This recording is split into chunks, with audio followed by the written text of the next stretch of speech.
1,000 miles away, there is an attic. No one knows about the attic, for very good reason.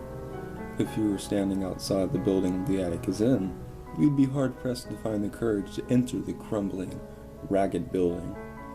Outside, on a plaque that's been torn and faded by wind and water, is the origin of the reason no one enters. Quiet Acres Mental Institution, it reads. Many of the letters are gone. If you were to walk inside the creaking, boarded-up door, you'd be met with darkness. A single candle lights by an unseen hand, and the wind blows the door closed behind you. At least, you hope it's the wind. Looking around you, you see a rickety spiral staircase, 1,000 cobwebs, a mirror that you think you see a flash of a face in. But you pass it off as nothing, just a trick of the light. Or so you hope. You take the candle with you as you go up the staircase that creaks under your weight. Up, up, up you go. You hold the candle before you as the wind howls at the windows and screams to be let in. Cold drafts threaten to extinguish the flame, but you keep it going. Creak, creak, creak, go the stairs. Let me in, cries the wind. You feel something cold and almost cloth-like brush your hand. You gasp and pull away from whatever it is. Just a cobweb, you think before continuing. You hear someone calling your name.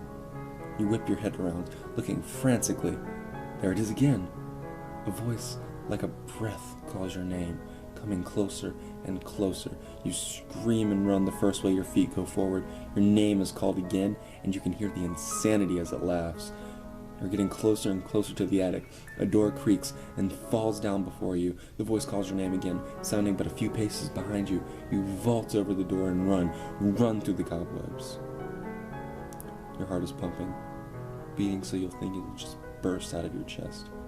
You've reached the attic, but you don't know that. Room 113, it reads on the ancient plaque. You open the unlocked door and slam it behind you. Hello, a voice says. You whip around and scream a sound that you've never heard yourself make before, one of pure fear. On the ground before you is a young girl, not older than 7. She looks normal enough, but you can see the hot light of insanity in her eyes. She has a circle of candles and broken dolls around her. She laughs, a sound that chills you to the bone. I'm crazy, if you're wondering. Everyone says I am. She rolls her head back and lets it loll like a rag doll's. You should leave. I have this urge to just wrap my hands around your neck and squeeze. You start to back away. Do you know why I'm the only one here? I got lost and I found myself here.